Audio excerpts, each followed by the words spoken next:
Hello again, beautiful souls. Welcome to another episode of Life Perspectives with NK, the show where we pause, reflect, and grow together.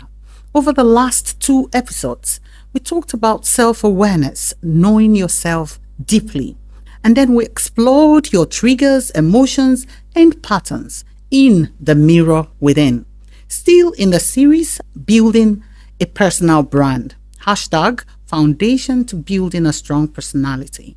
Today, we're going a step higher because knowing yourself is powerful, but mastering yourself, that is transformational. And so this episode is called Self-Mastery, Becoming the Best Version of Yourself. And in the next few minutes, we'll talk about how to turn awareness into action, how to take control of your habits, and how to live from a place of strength and intention. So take a deep breath. This might be the conversation that shifts the way you see yourself forever. Here's something many people don't realize. Self-awareness alone isn't enough. You can know your weaknesses, your triggers, and your fears, but if you don't work on them, nothing really changes. It's like owning a mirror, but never washing your face. Self-awareness shows who you are. Self-mastery helps you become who you are meant to be. Let's talk about a simple model I use, the 3 A's of growth: awareness, acceptance, adjustment. Awareness is seeing yourself clearly. Acceptance is being honest without judgment, saying, yes, this is me right now, and that's okay.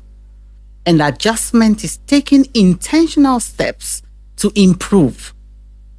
Let me share a quick story. A friend of mine, let's call her Amma, used to get defensive whenever anyone gave her feedback. She knew it was a problem, but often brushed it off. One day, her boss told her, Amma, you are talented, but you shut down when corrected. That day, she made a choice not to argue, not to justify, but to listen. She started asking for feedback intentionally and practicing staying calm even when it stung. Fast forward a year, Amma got promoted. Not because she became perfect, but because she learned to manage herself. That's self-mastery, awareness that moves into action. So let's see how you can build habits that support the best you. The truth is, you don't rise to the level of your intentions. You fall to the level of your habits. Your habits shape your days, and your days shape your destiny. So if you want to master yourself, start by mastering your daily pattern. Ask yourself, what habits are feeding the person I want to become? And what habits are draining me or keeping me stuck? Let's make this real. Maybe you want to be more disciplined, but you spend 3 hours scrolling on your phone before bed. Maybe you want to be more confident, but your inner voice constantly tears you down. Or maybe you want to be healthier, but your routine doesn't support your goal. Self-mastery isn't about changing everything overnight. It's about changing something every day. Here are some tools that may help. Daily reflection or journaling. 5 minutes at night before you go to bed to ask, how did I show up today? Number 2, affirmations rooted in truth. Speak who you are becoming, not what you fear. 3, solitude and mindfulness. Even 10 minutes of silence each morning can help you lead from clarity instead of chaos. Then the last, feedback. Surround yourself with people who tell you the truth lovingly. Let me share something personal.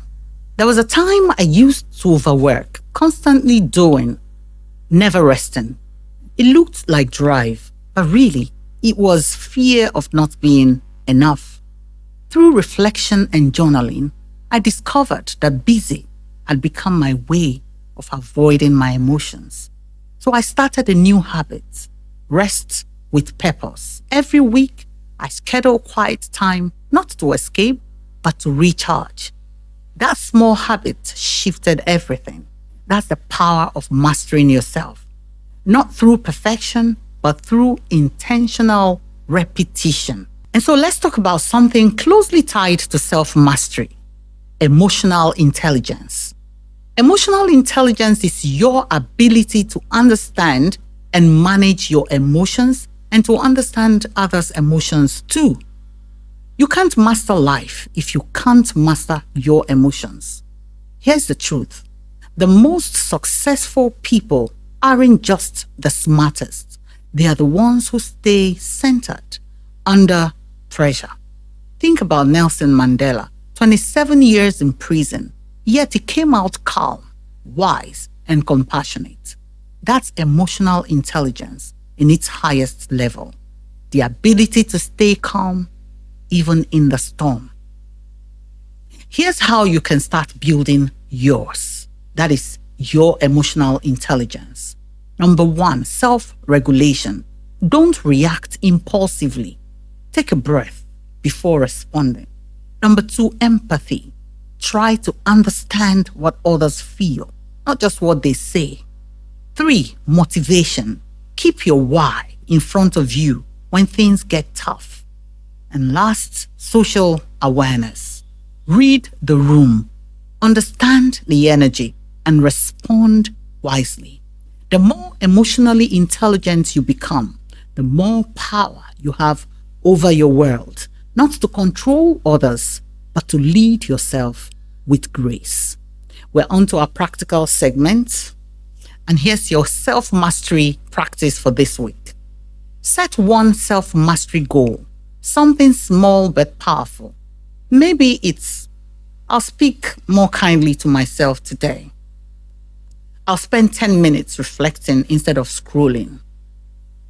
I'll respond calmly when criticized. Whatever it is, practice it daily for 1 week. Track how you feel. Self-mastery is built one small decision at a time. And now for the challenge of the week.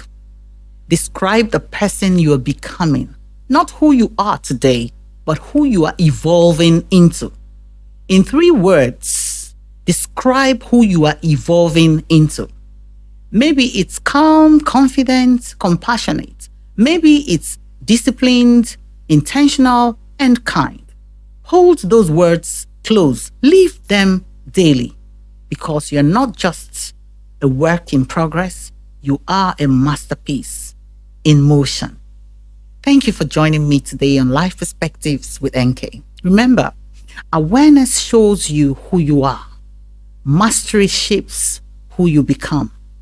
Until next time, keep learning, keep growing, and keep becoming the best version of you. Please subscribe, like, share, and comment with questions. Stay blessed.